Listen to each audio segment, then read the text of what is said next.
Guys, welcome back to my channel Paramousumi daily blog. সবাই কেমন আছো? আশা করি সবাই ভালো আছো, আর আমিও ভীষণ ভালো আছি। আর জামাই ষষ্ঠীর দিনের ভিডিও এটা তো অনেক পরে দেওয়া হচ্ছে। কিছুদিন ধরে আমার এত সমস্যা হচ্ছে যে ভিডিও আপলোড দেওয়া বা বিশেষ করে নেটওয়ার্কের এত প্রবলেম হচ্ছে, ভিডিও আপলোড দিতে খুবই সমস্যা হয়ে যাচ্ছে। যাই হোক, সব সমস্যা কাটিয়ে ফাইনালি তোমাদেরকে ভিডিওটা দিতে পারলাম, এটাই আমার কাছে ভীষণ খুশির ব্যাপার আর কি। আর জামাই ষষ্ঠীর দিন সকালবেলা থেকে আমি রান্না বান্না সব শুরু করে দিয়েছিলাম। একা হাতে এত কিছু রান্না করেছি। 2 রকমের ভাত, মানে একটা সাদা ভাত আছে আর একটা পোলাও ভাত আছে। 2 রকমের ভাত, 3 রকমের ভাজা করেছি, উচ্ছে ভাজা, পটল ভাজা, আলু ভাজা। তো এতগুলো রান্না করতে অনেকটা টাইম লেগেছে একা হাতে। আবার বড়মশাইকেও কিছু হেল্প করতে দিইনি আজকে, কেননা আজকের তো জামাই ষষ্ঠীর দিন না, ওরই দিন। তাই জন্য অবশ্য আমাদের জামাই ষষ্ঠী নেই। জামাই ষষ্ঠী নেই বলতে কি, আমার বাপের বাড়ি থেকে জামাই ষষ্ঠীতে ডাকবে না, আর কোনো দিনও ডাকবে না, আর হয়তো ওর জামাই ষষ্ঠী খাওয়াও হয়তো হবে না। তো সেই হিসেবে আমি ওর ইচ্ছেটাকে একটু হলেও পূরণ করার চেষ্টা করেছি। এখানে আছে মাছের মাথা দিয়ে মুগ ডাল, মানে সবাই জামাই ষষ্ঠী খেতে যায় তো, আর ও বাড়িতে বসে জামাই ষষ্ঠীর খাওয়াটা খেতে পারবে না, সেটা কি করে হয়? হয়তো কোনো নিয়মকানুন হয়তো আমি করব না, কিন্তু শুধু খাওয়া দাওয়াটা তো হতেই পারে। আবার কাতলা মাছের একটু কারি করেছিলাম, উপর থেকে স্যালাড দিয়ে দিলাম। স্যালাডটাকেও সুন্দর করে সাজিয়ে সাজিয়ে দিচ্ছি, পেঁয়াজ আর শসা। গাজরটা ছিল না, তাই জন্য আর গাজর দিলাম না। আর কাতলা মাছের কারি করেছিলাম, মাটন করেছিলাম, আরও রেসিপি। পাঁপড়টা তো দেখাই যাচ্ছে এখানে, চাটনি হয়েছিল, আর এমনি নর্মালি আর এমন কিছু করিনি। মোটামুটি এতগুলো রেসিপি আমি সকাল থেকে একা হাতে বানিয়ে ফেলেছিলাম। তার সাথে দই মিষ্টি তো আছে, দই মিষ্টিটা পরে পরে দেবো।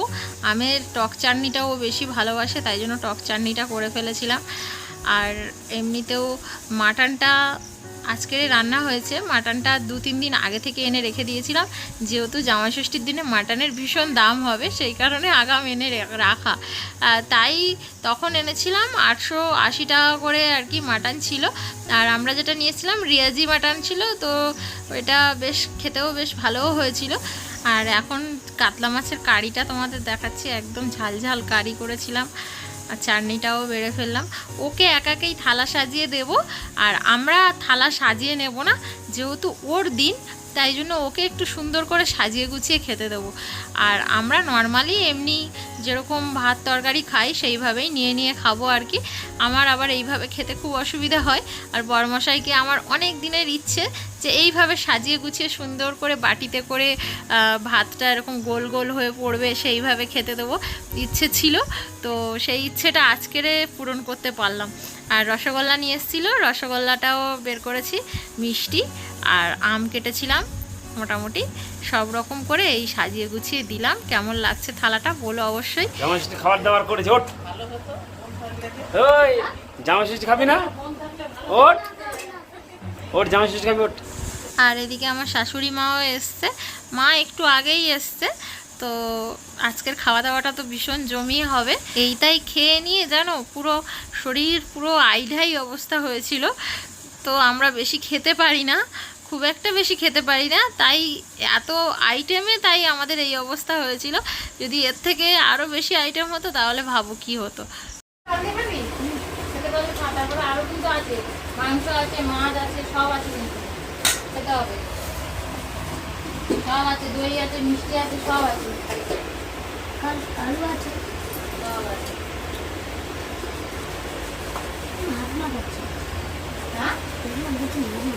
দেখো সবাই আমাদের জামাই খাচ্ছে। শ্বশুর বাড়িতে নেই, কি করবো, এটাই হচ্ছে মানে শ্বশুর বাড়ি। মা এসছে ছেলে ষষ্ঠী করতে। পরম রে বাবা জামাই ষষ্ঠী খাচ্ছে, দেখেছিস দেখেছিস? দেখো জামাই ষষ্ঠীর থালাটা শুধু দেখো, খাচ্ছে। দেখো খেতে পারবে, তুমি খেতে পারবে সব এত? খাও দেখি। ওকে এত সাজিয়ে গুছিয়ে খেতে দেওয়াতে কতটা খুশি, ওর মুখ দেখেই তোমরা বুঝতে পারছো। ভীষণ খুশি হয়েছে। আর ও ভাবছে বসে বসে এতটা খেতে পারবো কি। তো খেয়েই উঠেছিল, কিছু কিছু জিনিস আমার থালায় তুলেও দিয়েছিল, পরে সে ভিডিও আর করা হয়নি। আর খাওয়ার জন্য এতই তাড়া, সবাই খেতে বসে গেছে, ওইদিকে বাথরুমের দরজাটা লাগানো হয়নি, ভুলেও গেছিলো, তো এখন ওই লাগিয়ে দিল। তো গাইস, আজকের ভিডিওটা এই পর্যন্ত। ভালো লাগলে লাইক, কমেন্ট, শেয়ার, সাবস্ক্রাইব সব করো। আবারও দেখা হচ্ছে পরে একটা ভিডিওতে। আর জামাই ষষ্ঠী ব্লগ তোমাদের কেমন লাগলো অবশ্যই কমেন্ট করে জানাতে ভুলো না কিন্তু। চলো, আজকের মতো সবাইকে টাটা।